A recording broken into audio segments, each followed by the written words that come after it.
Hi friends, welcome back to Lakshmi Akshaya channel.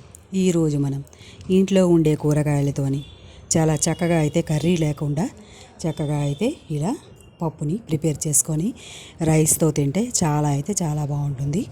ఒక్కసారి ఇలా try చేయండి. ముందుగా నా ఛానల్ని ఎవరైతే సబ్స్క్రైబ్ చేసుకోలేదో సబ్స్క్రైబ్ చేసుకోండి. దాని పక్కన బెల్ ఐకాన్ని టచ్ చేయండి. దీని ద్వారా నా నోటిఫికేషన్స్ అన్నీ మీకు చేరుతాయి. ఓకేనా ఫ్రెండ్స్? ముందుగా అయితే మనం ఒక విషయం అయితే చెప్పుకుందాం. ఇలా మనం కర్రీ లేకుండా ఇలా పప్పుని ప్రిపేర్ చేసుకొని చాలా ఈజీగా చాలా తొందరగా అయితే అయిపోతుంది. మనం వేరేగా కర్రీ పెట్టుకొని తినాల్సిన అవసరం అయితే లేదు. ఇలా అయితే చాలా విటమిన్స్ అయితే మనకి దొరుకుతాయి.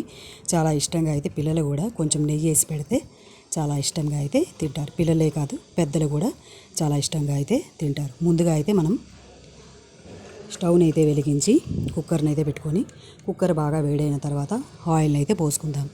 ఆయిల్ బాగా వేడైన తర్వాత జీలకర్రని అయితే యాడ్ చేద్దాం. జీలకర్ర బాగా వేగిన తర్వాత కొంచెం ఆవాలని అయితే యాడ్ చేద్దాం.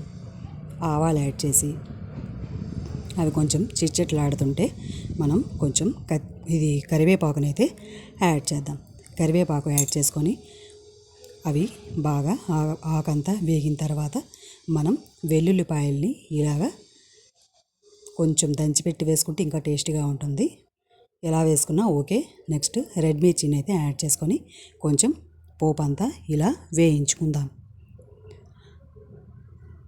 వేయించుకున్న తర్వాత చిటికెడు పసుపుని అయితే యాడ్ చేద్దాం. పసుపు యాడ్ చేసుకొని ఇంకొకసారి అయితే కలుపుకొని మనం కందిపప్పునైతే యాడ్ చేసుకుందాం. కందిపప్పు యాడ్ చేసుకొని ఇలా వేయించుకుందాం. కందిపప్పు యాడ్ చేసుకొని వేయించుకున్న తర్వాత మనం టమాటో ముక్కల్ని అయితే యాడ్ చేసుకుందాం. టమాటో ముక్కలు యాడ్ చేసుకొని కొంచెం బాగా వేయించుకోవాలండి. ఆ టమాటో పచ్చివాసన అంతా పోవాలి. పచ్చివాసన పోయేంత వరకు కూడా మనం బాగా వేయించుకున్న తర్వాత మనం ఇంట్లో ఉండే వెజిటేబుల్స్ అని చెప్పాను కదా, మనం కొంచెం ఉల్లిపాయ ముక్కలు ఇలా చిన్నగా తరిగి పెట్టుకొని వీటిని అయితే యాడ్ చేసుకొని ఇంకొంచెం వేయించుకోవాలి.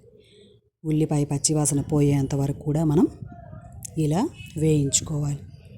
ఇలా వేయించుకున్న తర్వాత మనం వెజిటేబుల్స్ని అయితే ఒక్కొక్కటిగా యాడ్ చేద్దాం. వెజిటేబుల్స్ అంటే ఎక్కువేమీ కాదు, ఒక 2-3 రకాలు. ఓకేనా? నెక్స్ట్ మనం ఉప్పుని అయితే యాడ్ చేసుకొని కొంచెం ఇలా కలిగి పెట్టుకోవాలి. అడుగు నుంచి ఇలా కలుగు పెట్టుకుంటే చాలా అయితే ఆ ఉప్పు అయితే టేస్టీ ఆ పప్పుకి ఈ ఆనియన్స్కి పట్టి టేస్టీ బాగుంటుంది. ఇలా చిన్న పొట్లకాయలు అయితే ఉంటాయి కదా, ఆ చిన్న పొట్లకాయల ప్లేస్లో మీరు ఇంకేవైనా యాడ్ చేసుకోవచ్చు. నేను ఇంట్లో ఉండే వెజిటబుల్స్ అని చెప్పాను కాబట్టి నాకు అందుబాటులో ఏ ఉన్నాయో అవే అయితే నాకు పొటల్స్ అయితే ఉన్నాయి. నేను పొటల్స్ని అయితే యాడ్ చేశాను. చిన్న పొటల్స్ అండి. కొన్ని ప్రాంతాల్లో దొరుకుతాయి, కొన్ని ప్రాంతాల్లో అయితే దొరకవు. ఇలా బంగాళదుంప ముక్కలు కూడా కొంచెం పెద్ద ముక్కలుగా కట్ చేసుకొని ఈ తొక్కతోనే ఇలా మనం వేసేస్తే ఆ టేస్టీ కొంచెం వేరేగా ఉంటుంది. చాలా అయితే బాగుంటుంది.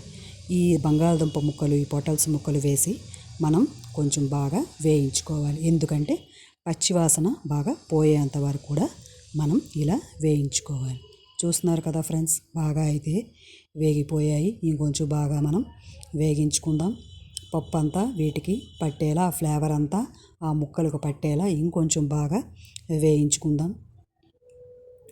ఏదైనా ఏ కర్రీ చేసినా మనం ఏది ప్రిపేర్ చేసినా కొంచెం ఏదైనా వేయించుకుంటేనే చాలా అయితే టేస్టీగా ఉంటుంది.